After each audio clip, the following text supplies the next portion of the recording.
Siap.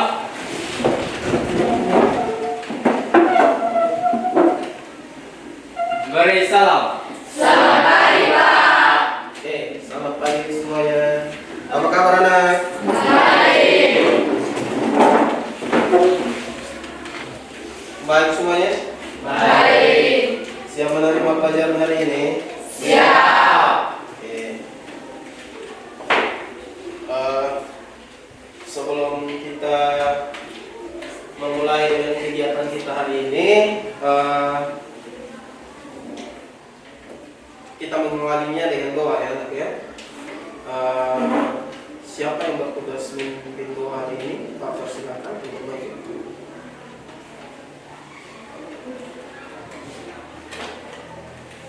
Semuanya tenang, kita menghadap Tuhan dalam doa. Pak Guru dan teman-teman semua, marilah kita tenang untuk menghadap Tuhan dalam doa. Dan saya akan memimpin doa ini dalam tata ajaran agama Katolik. Dalam nama Bapa dan Putra dan Roh Kudus. Ya Allah Bapa yang ada dalam surga, puji dan syukur kami anak-anak-Mu, haturkan kembali kehadirat-Mu, karena atas berkat dan perlindungan-Mu, Engkau telah melindungi kami dari rumah kami masing-masing hingga tiba di tempat ini dalam keadaan sehat. Ya Tuhan, sebentar lagi kami akan memulai dengan pelajaran kami. Kiranya Engkau melindungi dari awal, pertengahan, hingga mulai berakhir dengan baik. Ya Tuhan, hanya inilah semua doa dan permohonan kami sampaikan kepadamu lewat perantaraan Kristus Tuhan kami. Dalam nama Bapa dan Putra dan Roh Kudus. Oke, terima kasih, Stina.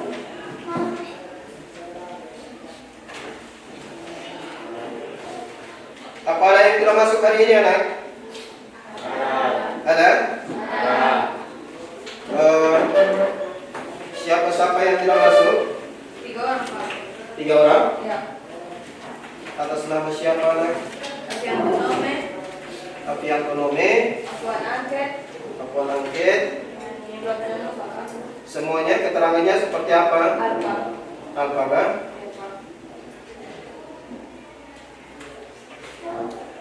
Oke, baik.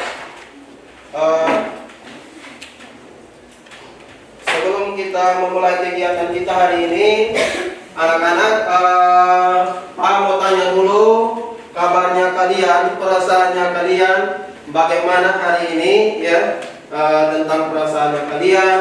Apakah mungkin dalam keseharian kalian mengalami sesuatu yang kurang mengenakan, misalnya dalam perjalanan ada hal-hal yang membuat kalian misalkan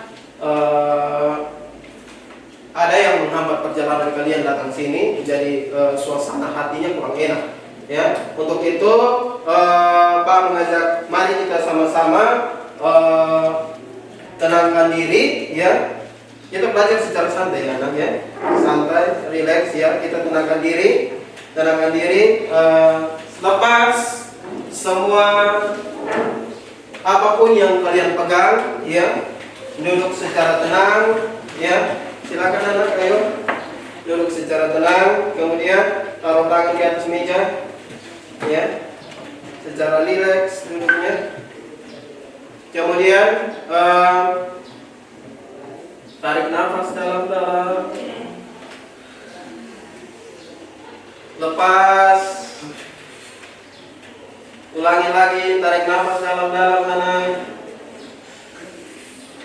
Lepas, rasakan kira-kira bagaimana rasanya. Rasakan udara yang masuk dan keluar dari hidungnya kalian. Rasakan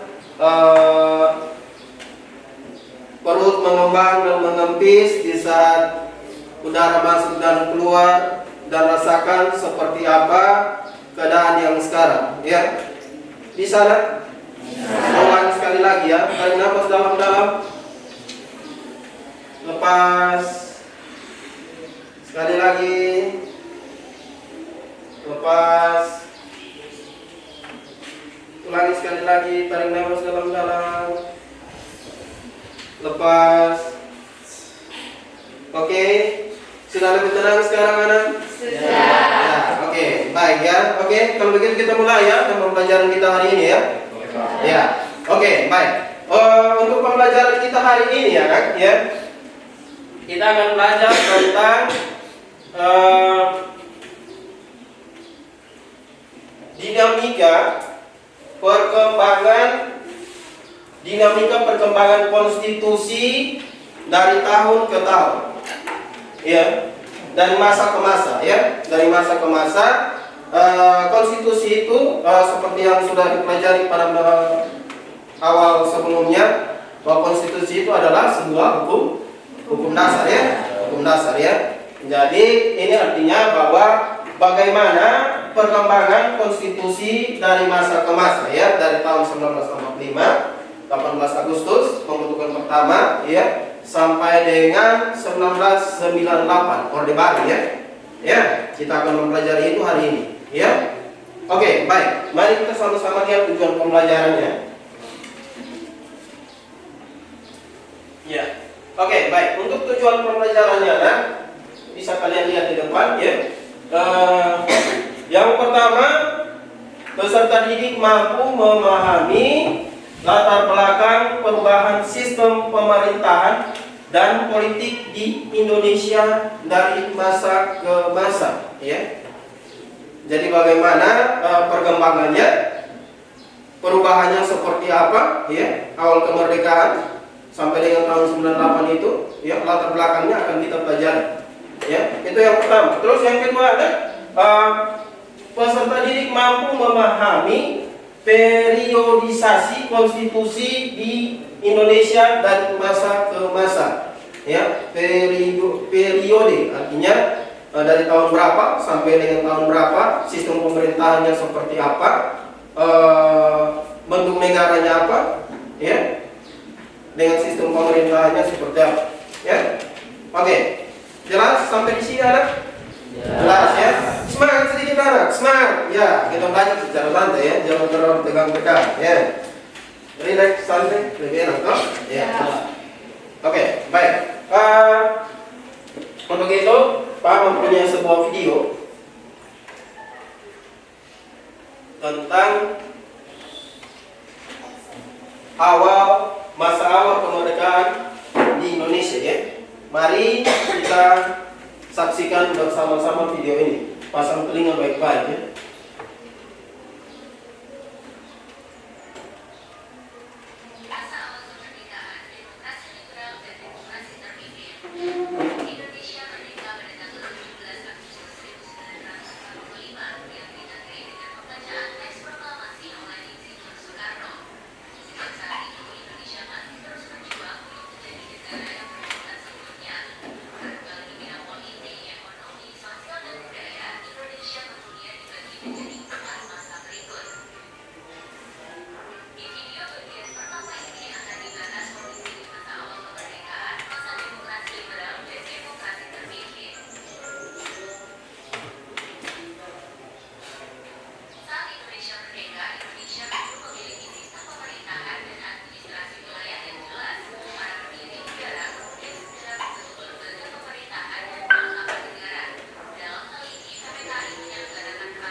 Oke, baik anak, ini video bagian pertama ya. Kita lanjut pada video bagian kedua ya.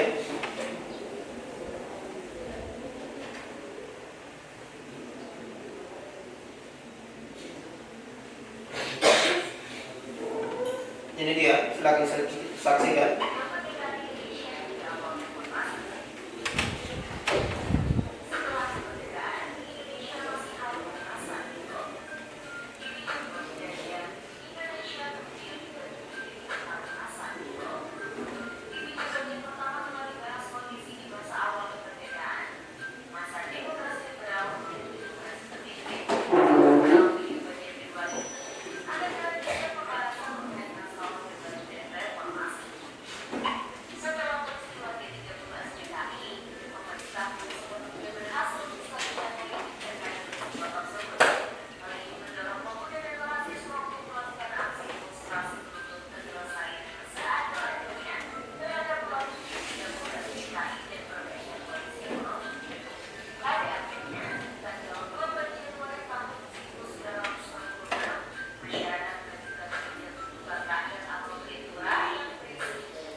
Ya, kita cukup sampai di masa Orde Baru ya. Ada yang sudah lahir di masa Orde Baru tahun 98 anak? Batasnya tahun 98. Ini lahirnya 2000-an semua ya. Ya. 98 itu artinya kalau sekarang pasti kuliah kebanyakan toh. Mungkin juga sudah selesai ya. Oke, baik anak. Di sini Pak mempunyai pertanyaan-pertanyaan yang nantinya kalian akan diskusikan dalam kelompok ya. Dan sebelum itu kita bentuk dulu kelompoknya berdasarkan pada kelompok-kelompok yang sebelumnya sudah Pak bentuk bersama dengan kalian ya. Kemarin ada berapa kelompok anak? 5 ya, ada 5 kelompok. Oke, kalau begitu Pak persilakan kalian untuk langsung masuk ke dalam kelompok masing-masing. Silakan.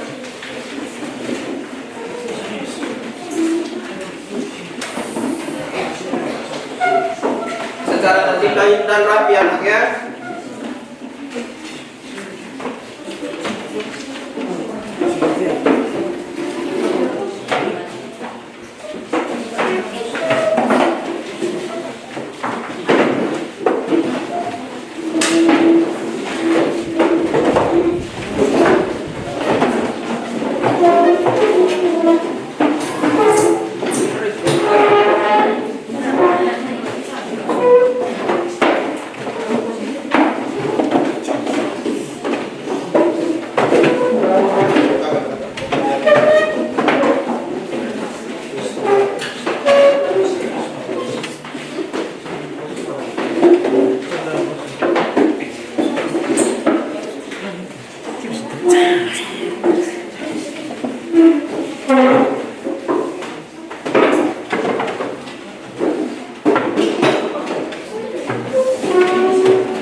Masing-masing kelompok bukunya sudah materinya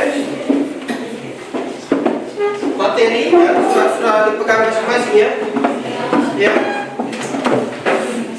Kelompok 3 bagaimana dengan kalian? Aman ya? Kelompok 2 Aman. sudah? Isi nggak biar? Kelompok 5 siap aman semuanya? Sudah ya, masing-masing sudah. Kurang anggota yang tidak hadir hari ini ya. Oke, baik. Ini ada lembar pertanyaan untuk materi hari ini, lembar pertanyaan peserta didik ya, LKPD yang akan Pak berikan. Dan ini kita ambilnya secara ini anggaplah kita tarik lot ya nanti ya. Nanti Pak akan persilakan perwakilan daripada masing-masing kelompok satu per satu ya. Satu per satu dimulai dari kelompok yang pertama. Silakan maju.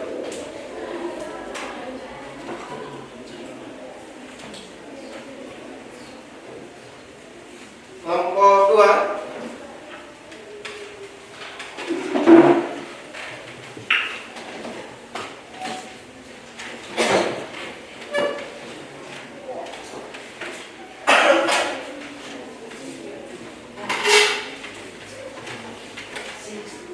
Kelompok 3, silakan maju mana perwakilannya. Kelompok 3.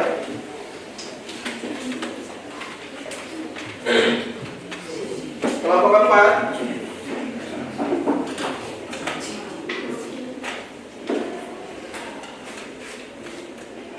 Terakhir kelompok 5. Sisa 1 ini Pak langsung kasih sudah ya. Oke, masing-masing sudah memegang materi diskusi. Soal diskusi yang akan kalian kerjakan berdasarkan materi kita hari ini. Dari pertanyaan itu silakan kalian diskusikan. Saya memberikan kesempatan kepada kalian ya. Nanti kalau dalam diskusi nanti anak ada mengalami kesulitan atau apa, silakan untuk ajukan pertanyaan ya. Silakan anak.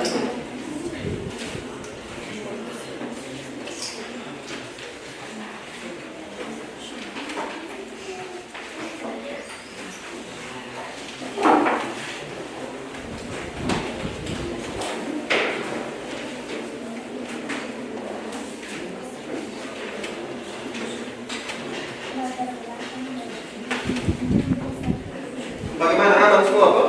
Bisa dipahami soalnya? Bisa. Bisa ya? Ya. Silakan ya. Kalian bisa mengerjakannya dalam materi presentasi, ya. PPT, PowerPoint, ya. Silakan dikerjakan, anak. Waktunya Pak berikan kurang lebih 30 menit ya. Kita menyesuaikan dengan waktu pembelajaran kita. Ya. Setelah ini ya, perhatian dulu sini anak. Setelah ini nanti kita akan lakukan presentasi, ya, perwakilan daripada masing-masing kelompok ataupun nanti caranya seperti apa.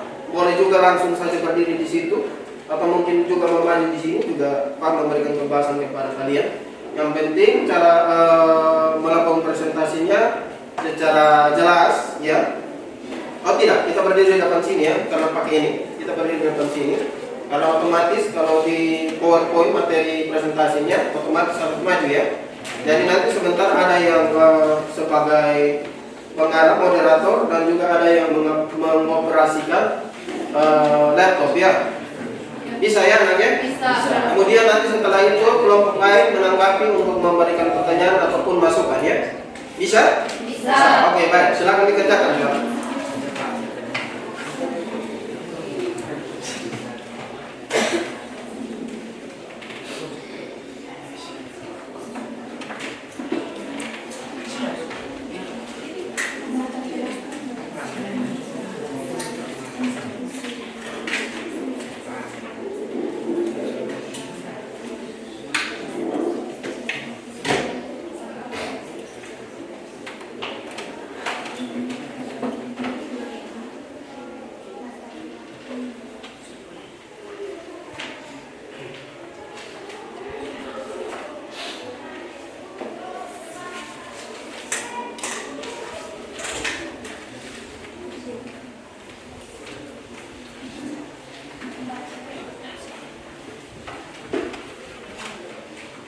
Ayo ekspresikan apa yang kalian punya ya, silakan saling berkolaborasi. Anak jangan terlalu tegang, jangan terlalu tegang.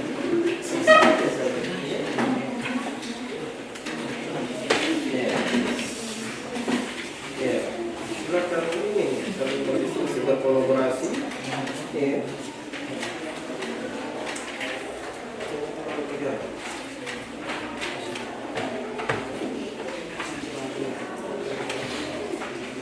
Apa ada kesulitan? Ya, kalau ada yang mengalami kesulitan atau mungkin ada yang kurang jelas, silakan berikan pertanyaan. Ya Pak.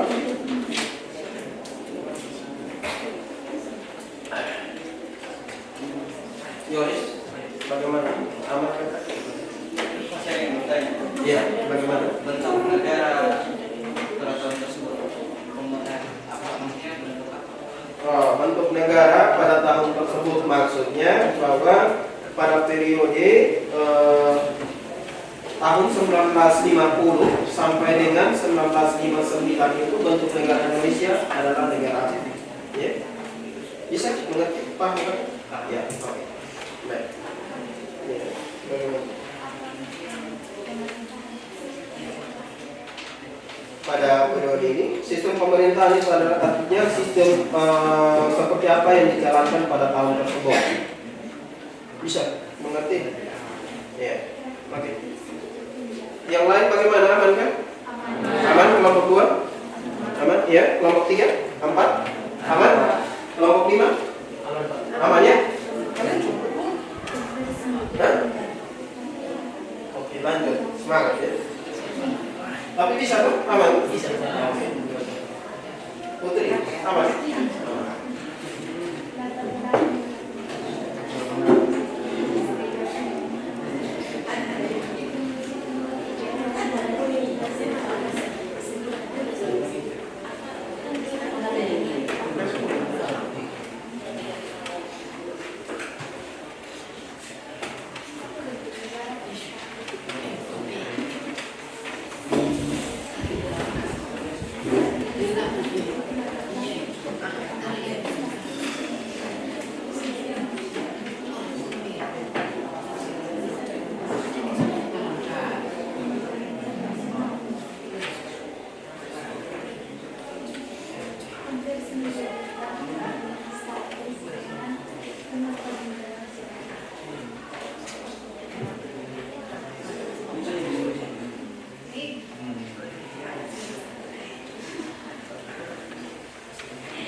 Jam pelajaran ketiga telah selesai.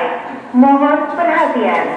Jam pelajaran keempat segera dimulai. Rilekskan diri Anda sejenak. Konsentrasi dan tetap fokus pada mata pelajaran berikutnya.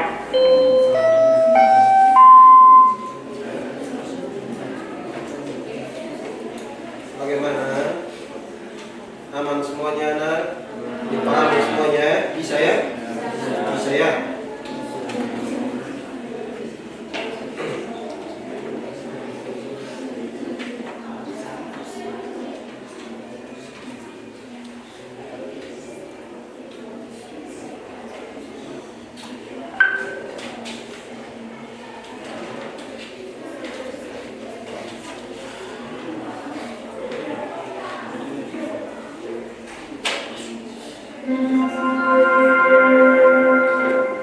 Saatnya kegiatan kerohanian dimulai. Oke, baik. Kita It's time to begin religious activity. Sudah jam 9, ini jamnya berdoa untuk sekolahnya kita. Silakan tenangkan diri dan berdoa menurut ajaran kepercayaan masing-masing ya. Silakan.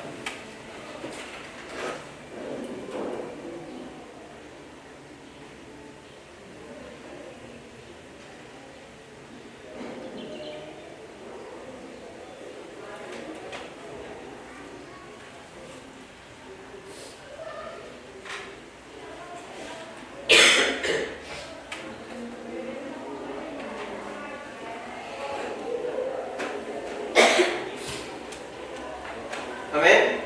Oke, silakan lanjutkan ya.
Bagaimana? 50% selesai? Sedikit lagi ya, kita tunggu kelompok yang lain ya. Ya.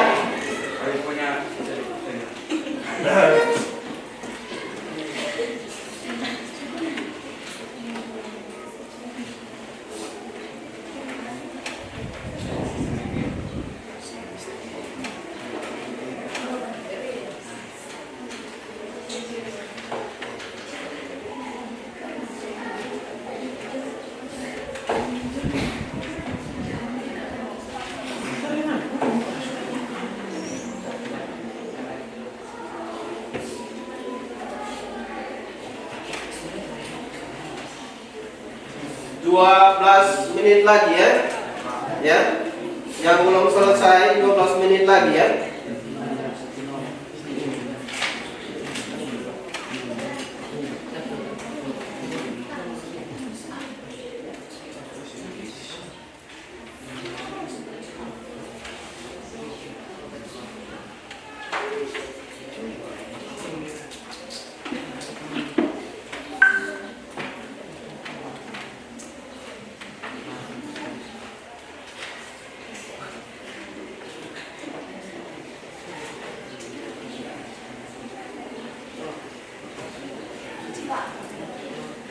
Bagaimana? Apa? Ya? Ya?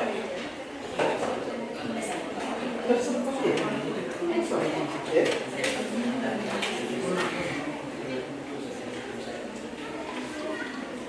Bebas ya nanti. Jadi moderator nanti sebentar dia mau pembahasannya seperti apa itu dia yang atur, ya. Bisa ya. Jadi artinya tidak harus kaku-kaku, jadi terserah kalian ya. Itu melatih kalian juga untuk berbicara nanti ya. Jadi kalian mau tampil sebentar seperti apa terserah ya. Dalam artian bahwa bebas secara bertanggung jawab, secara terkontrol, yang terkontrol ya. Jangan sampai membuat kerugian.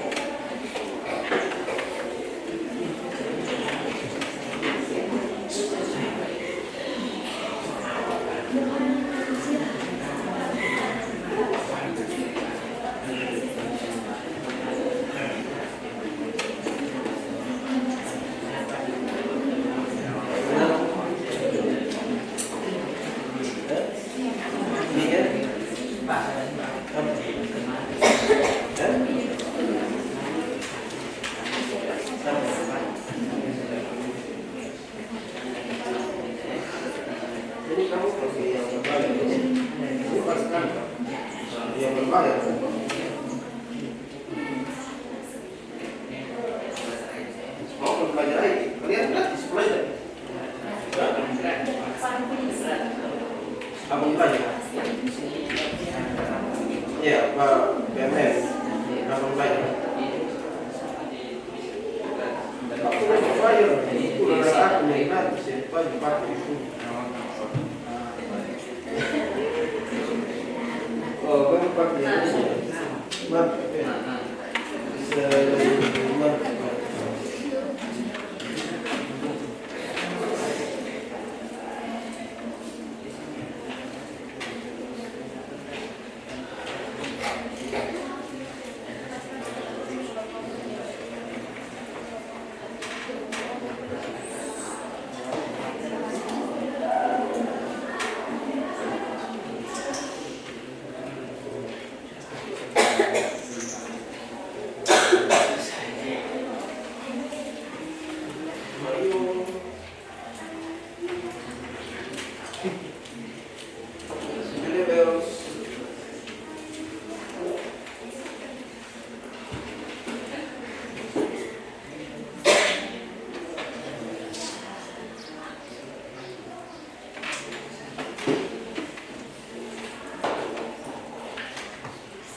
foto ada? Oke, mantap. Ya. Hebat ya.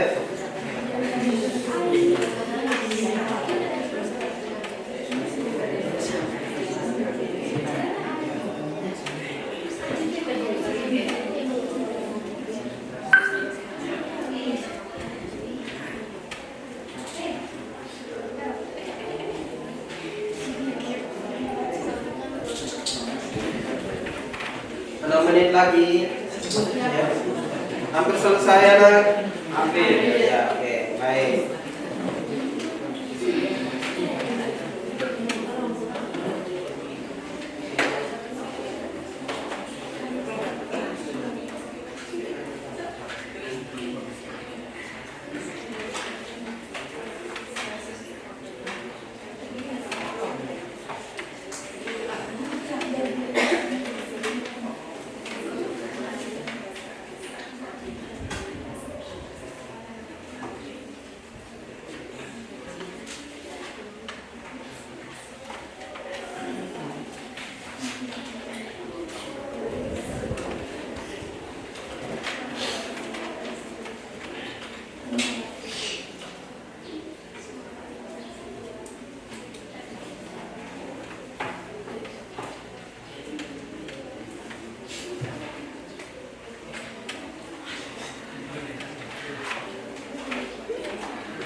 Sampai semuanya sudah selesai?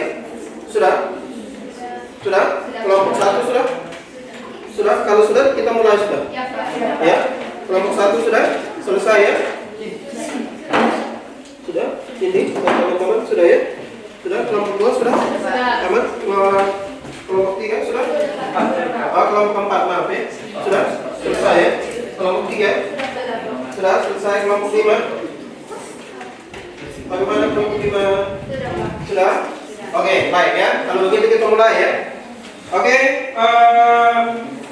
Pak mempersilakan kepada yang mau maju duluan, silakan. Ya. Kelompok 2 mau maju duluan, silakan. Peraturannya seperti ini anak. Perhatian, satu orang nanti dia bertugas untuk sebagai operator ya, menjalankan slide yang ada dalam proyektif.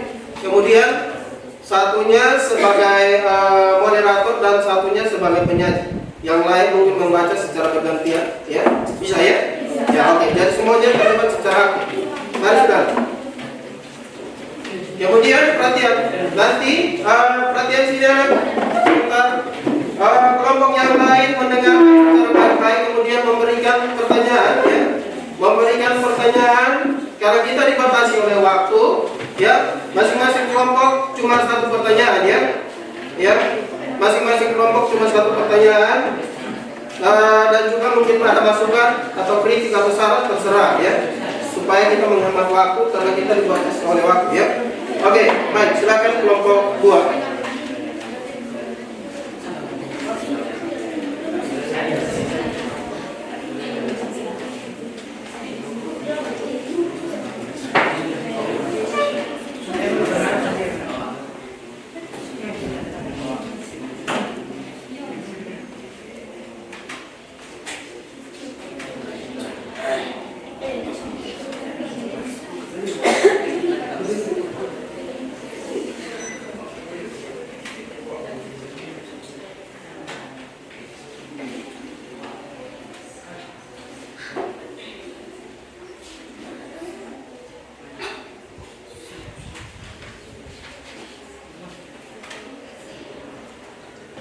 Ya, oke. Sudah ya? Jelas kan? Ini?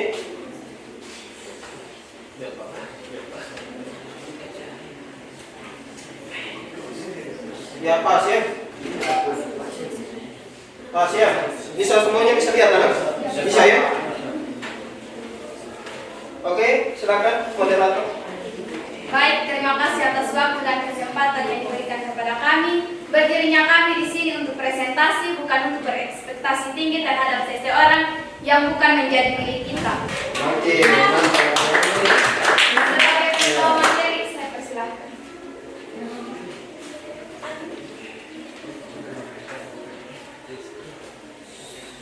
Apa itu konstitusi RIS Republik Indonesia Serikat? Konstitusi Republik Indonesia Serikat atau RIS adalah dokumen hukum yang mengatur pemerintahan Republik Indonesia Serikat yang berlaku dari 27 Desember 1949 hingga 17 Agustus 1950. Konstitusi ini dibentuk setelah hasil konferensi Meja Bundar KMB dengan Belanda yang mengakui kedaulatan Indonesia dengan menempatkan bentuk negara federal. Konstitusi RIS mencakup 1. Struktur pemerintahan, mengatur kekuasaan eksekutif, legislatif, dan yudikatif.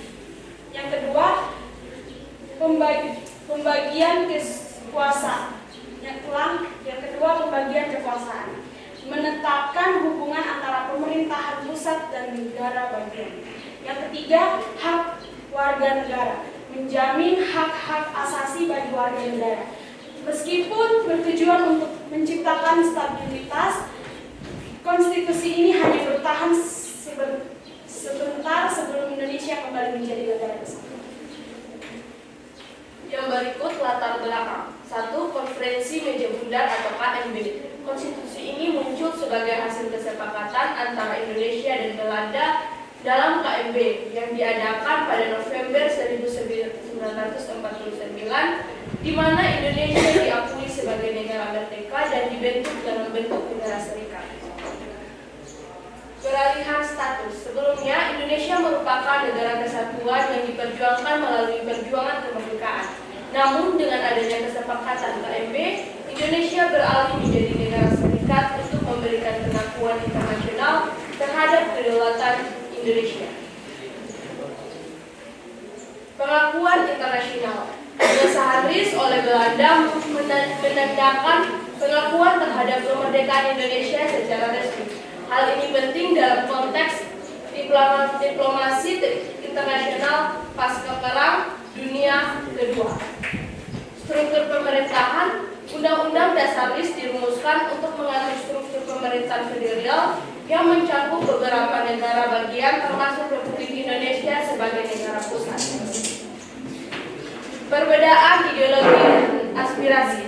Berlakunya Undang-Undang RIS juga mencerminkan adanya perbedaan pandangan dan aspirasi antara berbagai kelompok di Indonesia mengenai bentuk negara dan sistem pemerintahan yang diinginkan.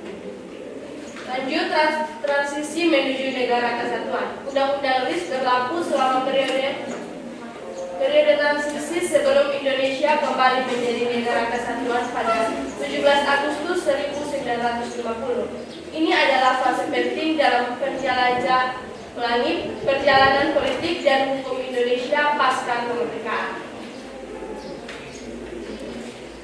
Berikut bentuk negara. Federalisme Indonesia dibentuk sebagai Republik Indonesia Serikat, terdiri dari beberapa negara bagian dan daerah otonom yang memiliki hak untuk mengatur urusan internal mereka. Bentuk pemerintahan. Presiden sebagai kepala negara dan kepala pemerintahan. Dewan Perwakilan Rakyat atau DPR berfungsi sebagai lembaga legislatif untuk merumuskan undang-undang. Pemerintahan negara bagian. Masing-masing negara bagian memiliki otonomi dan pemerintahannya sendiri, namun tetap terikat pada pemerintahan serikat. Bentuk pemerintahan. Dewan Perwakilan Rakyat atau DPR merupakan lembaga legislatif yang memiliki fungsi untuk merumuskan undang-undang dan mengawasi pemerintahan. Berikut sistem pemerintahan. Sistem pemerintahan yang berlaku pada konstitusi RIS 1949 adalah sistem parlementer. Dalam sistem ini pemerintahan eksekutif bertanggung jawab kepada legislatif atau DPR dan dipilih oleh anggota DPR. Presiden sebagai kepala negara memiliki peran seromina. Sementara kekuasaan eksekutif dijalankan oleh kabinet yang dipimpin oleh Perdana Menteri. Ini mencerminkan pembagian kekuasaan antara pemerintah pusat dan negara bagian dalam konteks federal. Hak dan kewajiban warga negara. Konstitusi mencantumkan hak asasi warga negara termasuk kebebasan pendapat, hak untuk memilih dan hak atas keadilan. Perubahan dan ketahanan. Meskipun konstitusi ini dirancang untuk menciptakan stabilitas, sistem federal yang kompleks menghadapi tantangan dalam penerapannya. Berbeda kepentingan antara negara bagian dan pemerintahan pusat menyebabkan ketegangan. Berikut transisi menuju negara kesatuan. Pada 17 Agustus 1950, RIS dibubarkan dan Indonesia kembali dibentuk negara kesatuan. Undang-Undang Dasar 1945 yang menjadi dasar hukum baru diterapkan untuk menggantikan Undang-Undang RIS. Kesimpulan, Konstitusi RIS 1949 adalah langkah penting dalam perjalanan politik Indonesia setelah merdeka. Meskipun sistem federal yang diterapkan hanya bertahan selama kurang lebih 8 bulan. Pengalaman tersebut menjadi pelajaran berharga dalam membangun sistem pemerintahan yang lebih stabil dan efektif di masa depan. Sekian dari presentasi kami. Bila ada yang ingin bertanya, kami akan memberi jawaban, bukan harapan, karena kami di sini presentasi bukan mengisi hati yang sunyi. Baik, mungkin dari kelompok lain yang ingin bertanya, kami persilahkan. Silahkan.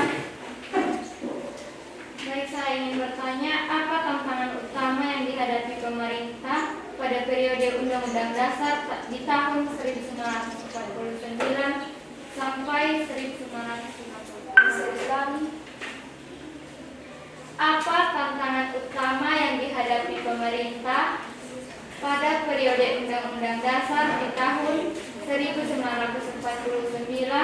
sampai 1950? Terima kasih. Bagus ya, pertanyaannya mantap ya. Silakan kelompok 2 ya, kelompok 2 silakan berdiskusi untuk menjawab. Bagus pertanyaannya.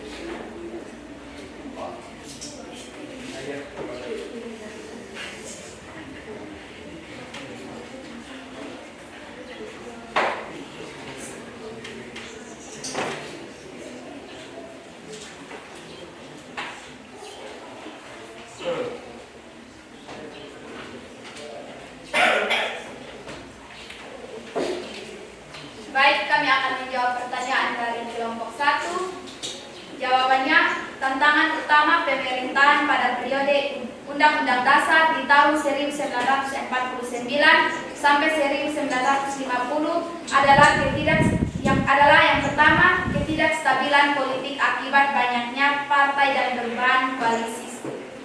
Yang kedua, konflik regional dan separatisme. Iya. Yang ketiga, masalah ekonomi dan rehabilitas pasca perang. Apa pas? Oke, bagus ya jawabannya, juga pas ya pergantian. Cindy jawabannya bagus ya. Oke, baik. Masih ada lagi? Kita cukup ya. Kita dibatasi waktu, jadi cukup untuk mereka punya presentasi. Untuk kelanjutannya nanti baru kita ini lagi ya. Sekian dan terima kasih. Oke, terima kasih. Oke, kelompok berikut yang membaca silakan. Oke, baik, perhatian Pak minta untuk penyajiannya jangan terlalu ini anak karena kita dibatasi waktu ya. Dibatasi waktu ini kita berjalannya waktu kita kurang lebih 30 menit lagi ya. Jadi Pak minta untuk penyajiannya kalian membaca poin-poin yang inti saja ya, supaya tidak terlalu memakan waktu.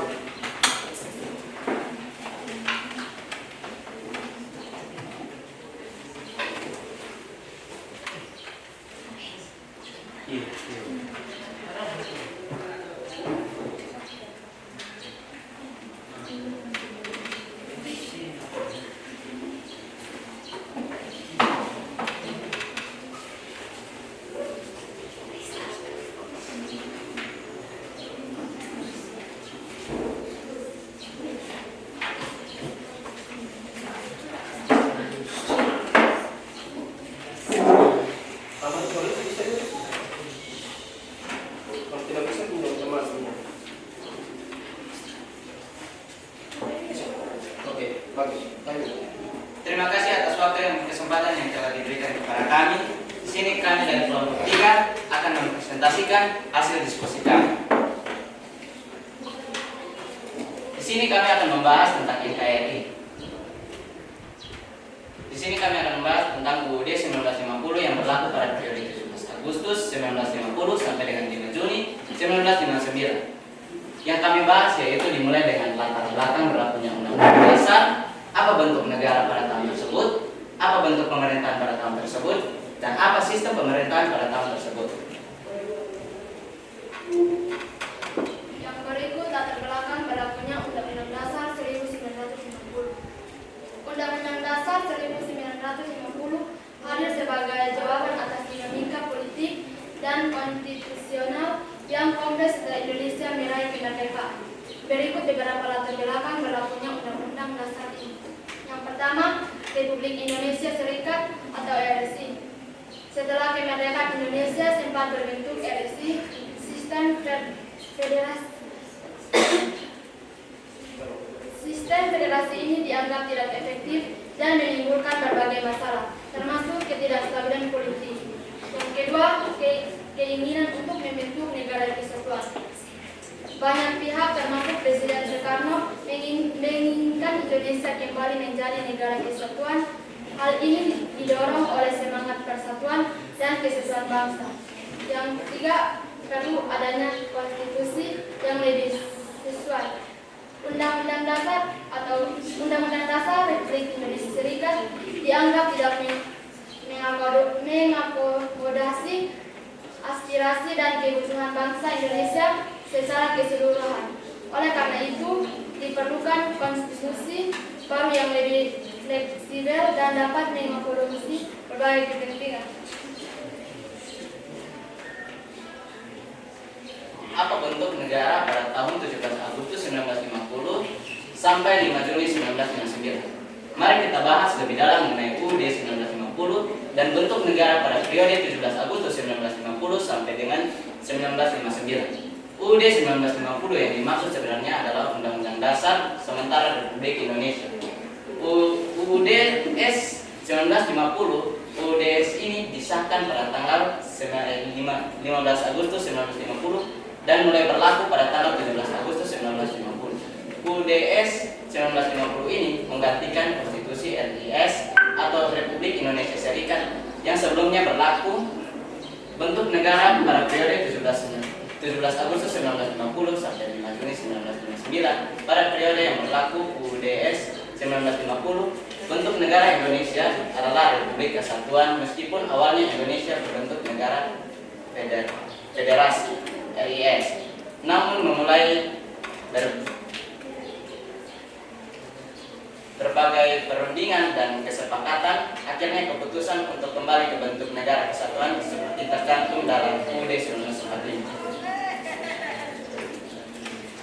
Yang berikut, apa bentuk pemerintah pada masa berlaku Undang-Undang Dasar 1950. Yang pertama, pada masa berlakunya UUDS 1950 atau 17 Agustus 1950 sampai 5 Juli 1959, Indonesia menganut sistem pemerintah parlementer.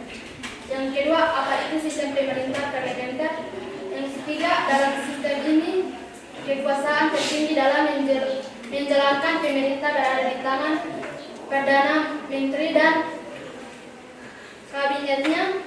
Perdana Menteri dipilih dari partai politik yang memiliki kursi terbanyak di parlemen. 3 bentuk pemerintah pada masa berlaku Undang-Undang Dasar 1950.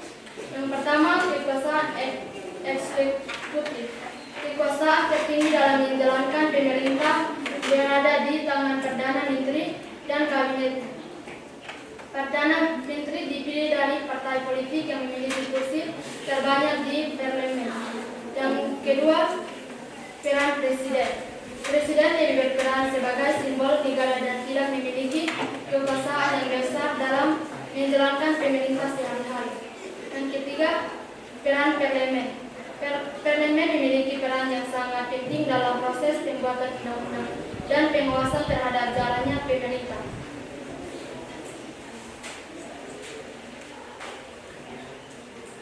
Sistem pemerintahan pada tahun tersebut Saatnya istirahat. It's time to have break. pemerintahan pada tahun 1950 17 Agustus 1950 sampai dengan 5 Juli 1959. Sistem pemerintahan parlementer yang dipakai pada tahun 1950 sampai dengan 5 Juli 1959. Pada periode ini Indonesia menganut sistem pemerintahan parlementer yang artinya kekuasaan tertinggi dalam menjalankan pemerintah berada di dalam tangan Perdana Menteri dan kabinetnya. Perdana Menteri dipilih dari partai politik yang memiliki kursi terbanyak parlemen. Berikut adalah beberapa periode demokrasi parlemen. Yang pertama, kekuasaan eksklusif. Kedua, peran periode. Yang ketiga, peran. Sekian hasil presentasi kami. Jika ada pertanyaan, kami berikan kesempatan.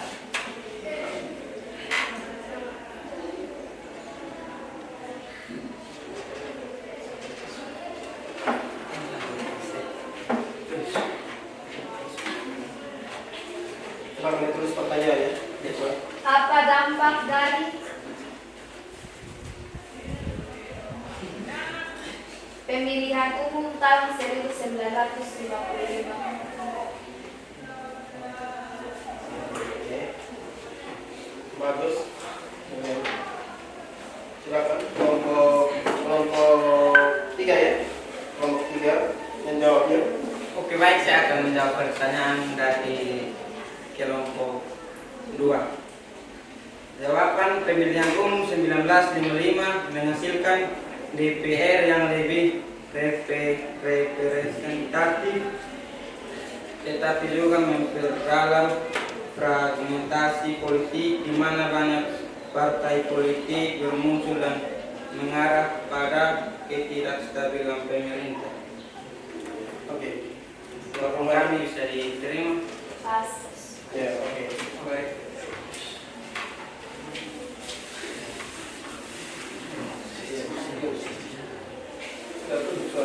Sekian presentasi dari kami. Jika ada kesalahan mohon dimaafkan, mohon dibicarakan dengan baik-baik, bukan malah pergi mencari yang lebih baik. Terima kasih.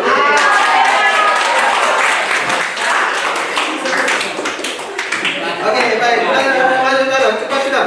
Kita ini jam setengah nanti sebentar. Ini jam setengah tapi kita lanjut ya. Kita selesaikan ini nantinya setelah itu nanti baru kita berikan kalian kesempatan untuk beristirahat.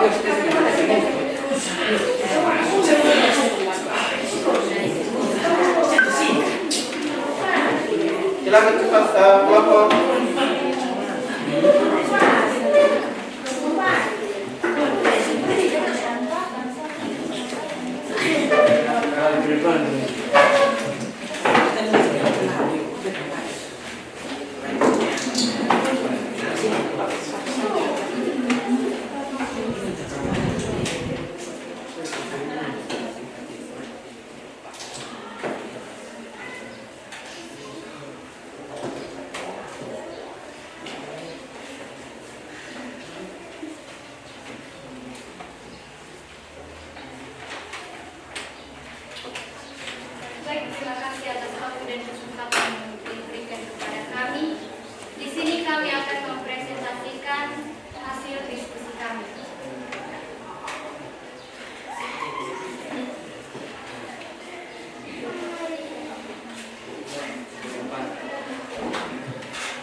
yang berlaku pada periode 18 Agustus 1945 sampai 27 Desember 1949. Yang pertama yaitu latar belakang berlakunya undang-undang tersebut. Kemudian yang kedua, apa bentuk negara pada tahun tersebut. Yang ketiga, apa bentuk pemerintahan pada tahun tersebut. Dan yang keempat, apa sistem pemerintahan yang berlaku pada tahun tersebut. Yang pertama, latar belakang berlakunya undang-undang dasar tersebut.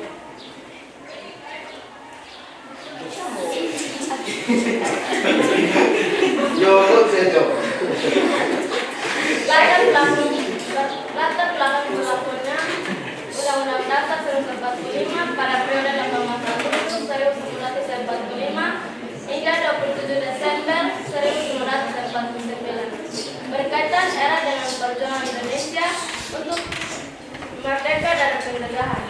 Setelah proklamasi kemerdekaan, kebutuhan akan landasan hukum yang jelas mendorong lahirnya Undang-Undang Dasar 1945.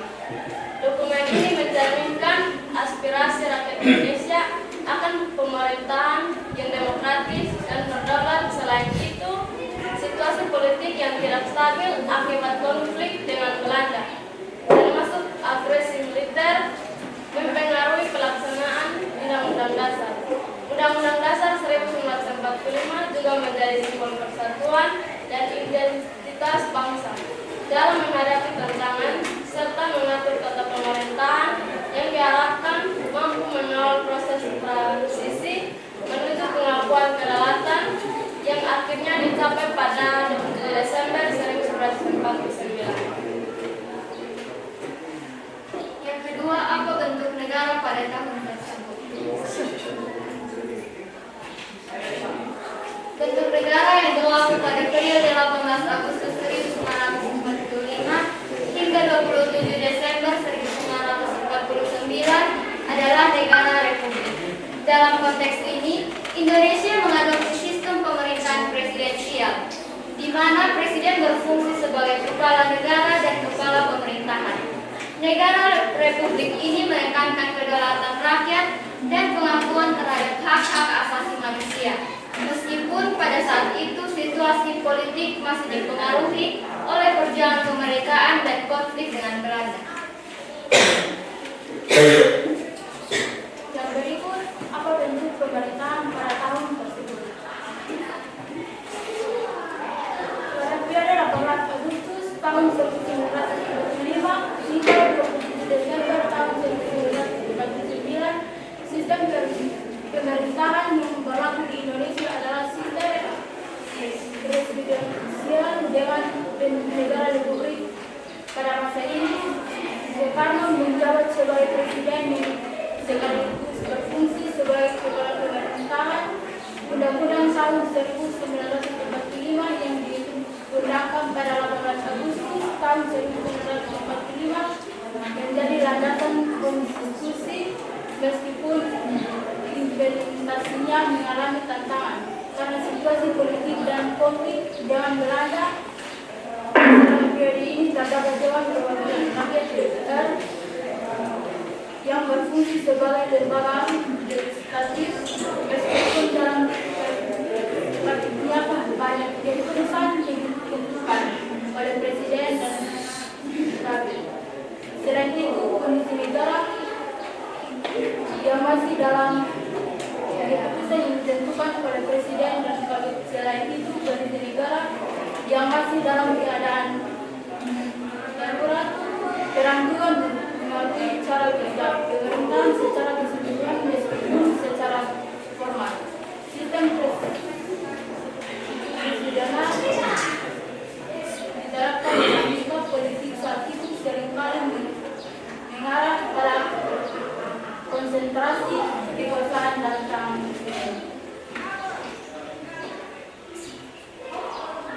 Apa sistem pemerintahan yang berlaku pada tahun tersebut? Pada periode 18 Agustus 1945 hingga 27 Desember 1949,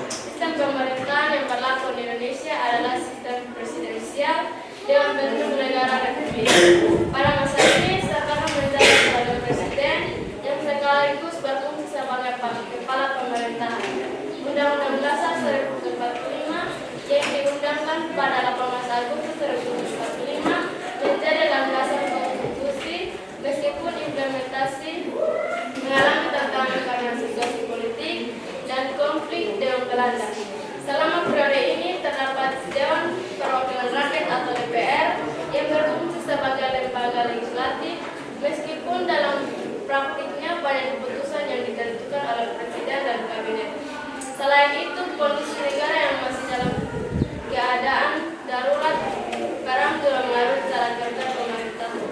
Secara keseluruhan, meskipun secara formal sistem presidensial diterapkan, dinamika politik saat ini seringkali mengarah pada konsentrasi kekuasaan di tangan presiden.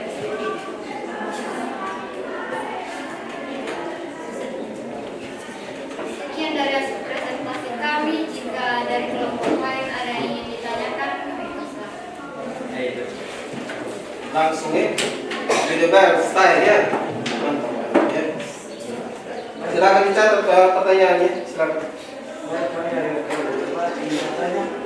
Apa peran UD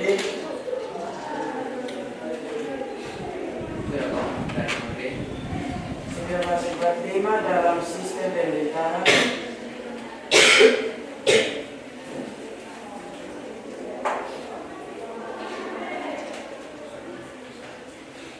Indonesia pada periode tahun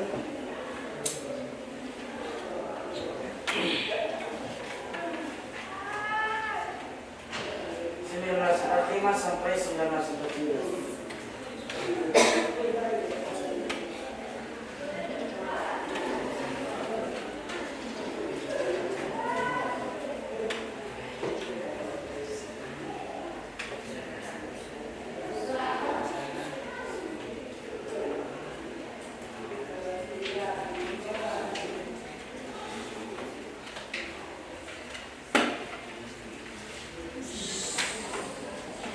baik, saya akan menjawab pertanyaan dari Judebel Staek. Apa peran Undang-Undang Dasar 1945 dalam sistem pemerintahan Indonesia pada periode tahun 1945 sampai 1950? Undang-Undang 1945 berfungsi sebagai konstelasi dengan dasar yang mengatur struktur pemerintahan, hak dan kewajiban warga negara, serta prinsip-prinsip negara kesatuan. Ini menjadi landasan hukum bagi pemerintahan yang baru dibentuk pada saat itu.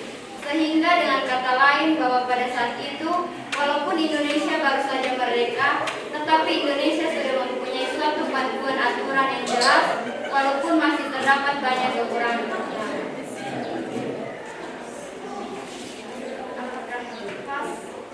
Ya, oke, baik. Jawabannya pas ya, sesuai ya. Ya, puas ya. Oke, baik, silakan ditutup. Sekian dari hasil presentasi kami. Seperti kamu dan dia yang selesai tanpa pernah dimulai.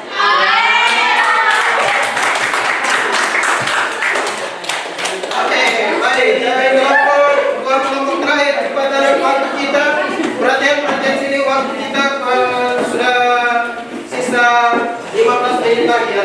Jadi 5 menit saja ya. 5 menit ya, jangan lama. Silakan.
HDMI-nya kurang bagus ya. Itu HP susah. Jadi tidak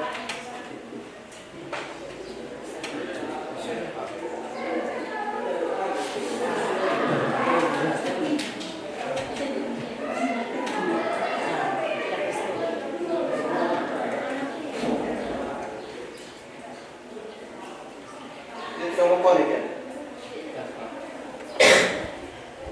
Oke, sudah ya? Oke, selamat.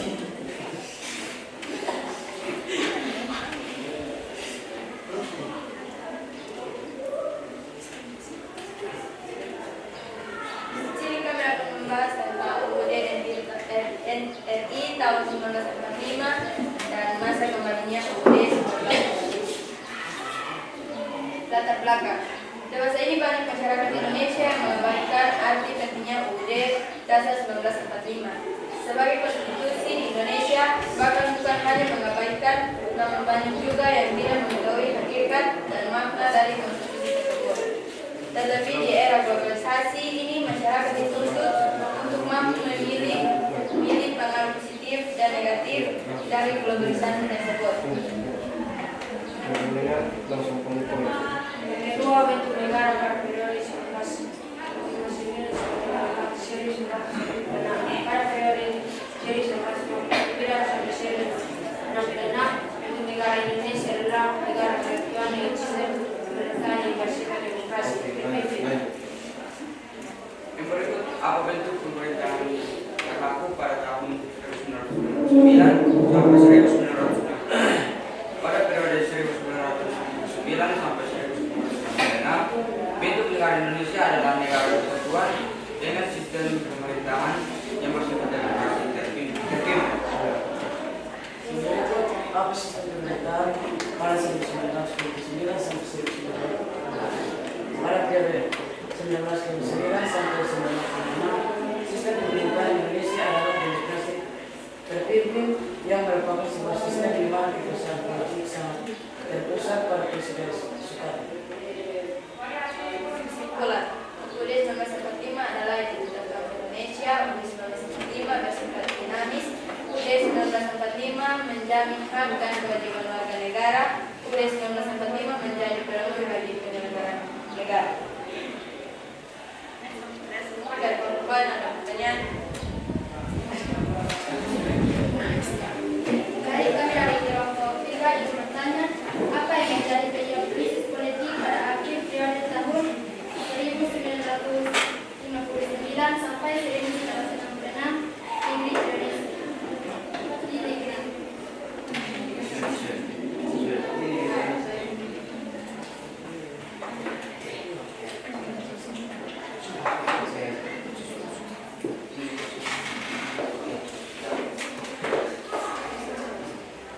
Baik, kami akan menjawab pertanyaan dari kelompok D.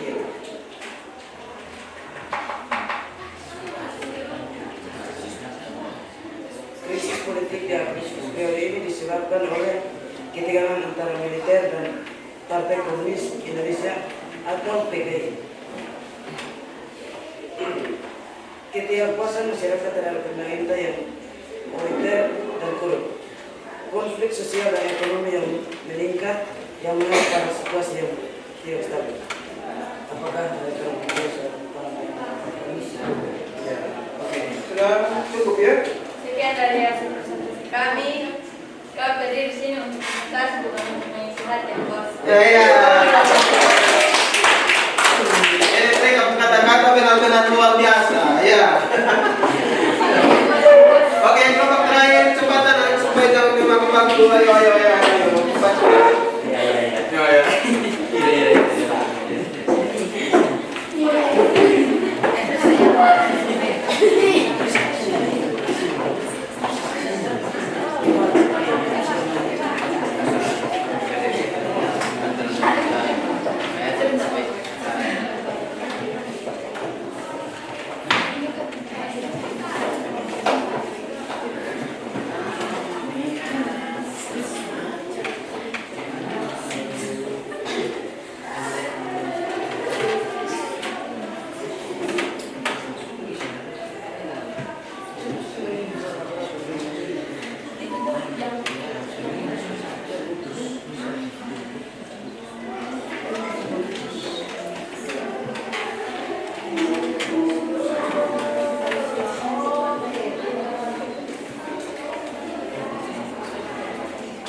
pagi ini mohon perhatian panggilan untuk siswa nama Dardi Nome dan Roy Video. Saya ulangi, siswa atas nama Dardi Nome dan Roy Video kelas 11 TI. Silakan menuju ke ruang BK. Terima kasih. Tidak bisa biarkan langsung saja sekarang bukan saja. Ya. Karena waktu kita tidak cukup banyak. Baca langsung saja. Ya. Ada ininya ya, Om, ya? Ya. Tidak apa-apa ya, tidak apa-apa ya anak ya. Mohon maaf karena ini bukan disengaja, ini karena memang keadaan alatnya sudah seperti ini. Jadi untuk tidak membuang waktu, mereka langsung baca saja ya, tidak tampil ke LCD ya.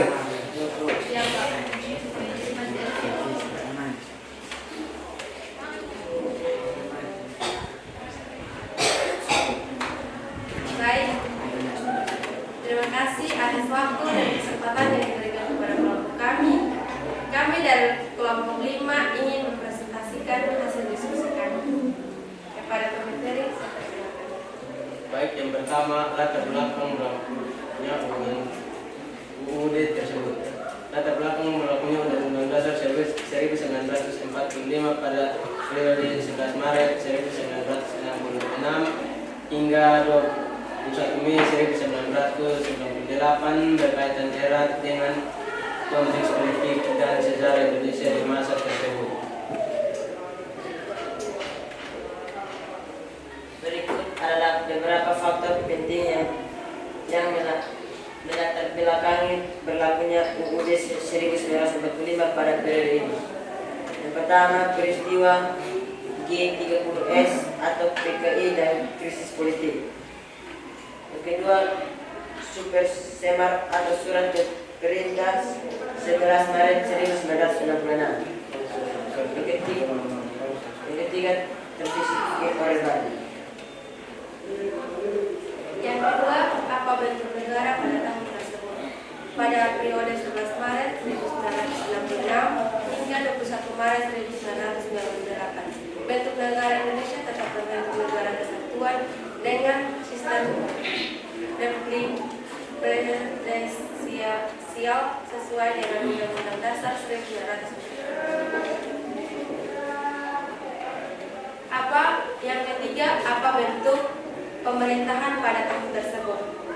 Bentuk pemerintahan Indonesia pada periode 1966 sampai 1998 adalah republik dengan sistem presidensial, di mana presiden memegang kekuasaan besar sebagai kepala negara dan kepala pemerintah.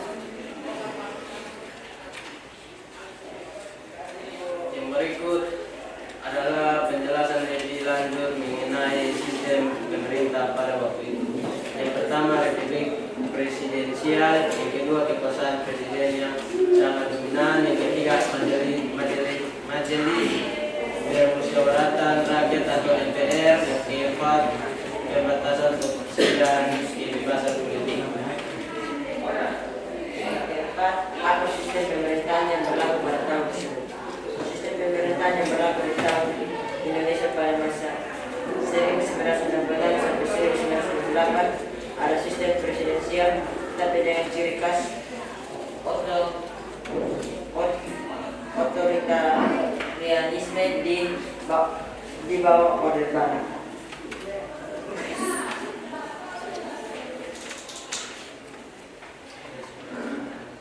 Kesimpulan, meskipun UUD 1945 tetap berlaku selama masa Orde Baru, penerapannya sangat siswa atas nama Darmi Nome dan Roy Biliu kelas 11 TE.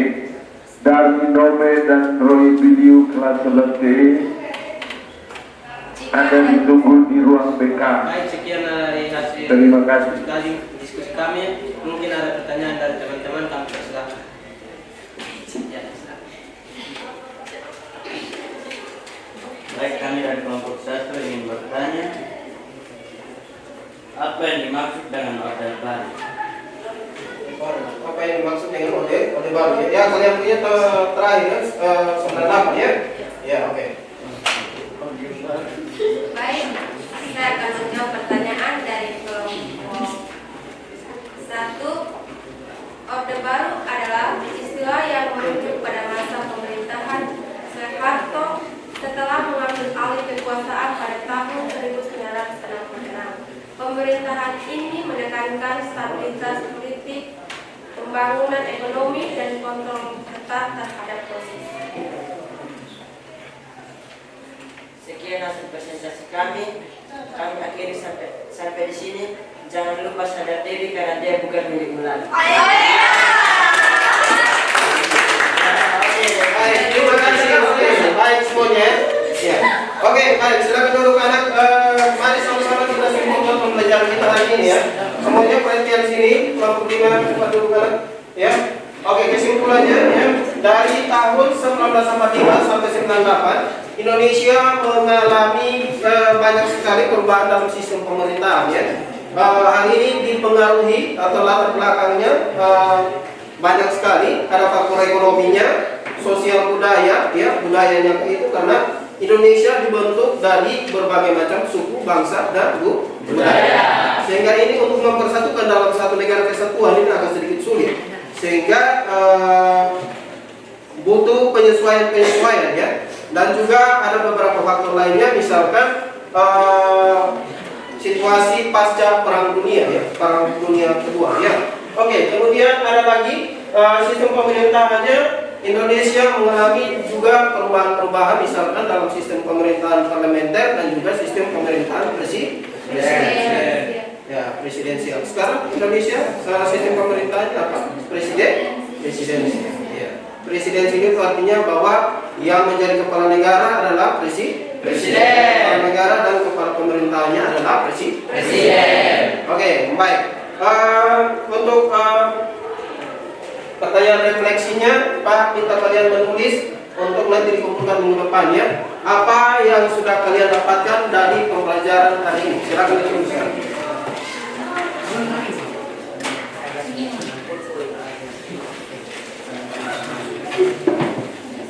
Ya. Apa yang sudah kalian dapatkan dari pembelajaran hari ini? Ya. Oke, nanti jawabannya kalian nanti minggu depan kita lihat bersama-sama ya. Ya, oke, baik. Untuk pembelajaran minggu depan kita akan belajar tentang hierarki ya. Hierarki. Ya, ini dia pembelajarannya minggu depan. Kita akan belajar tentang hierarki, hubungan antar regulasi. Regulasi itu sama dengan aturan ya. Hierarki ya. Hubungannya seperti apa? Nanti minggu depan akan kita pelajari. Oke, baik, kita cukup sampai di sini ya. Ya, tetap semangat anak. Semangat. Tepuk tangan ya.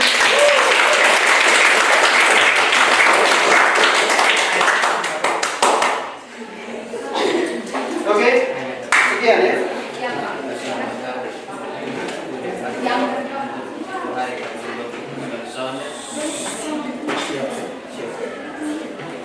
Siap.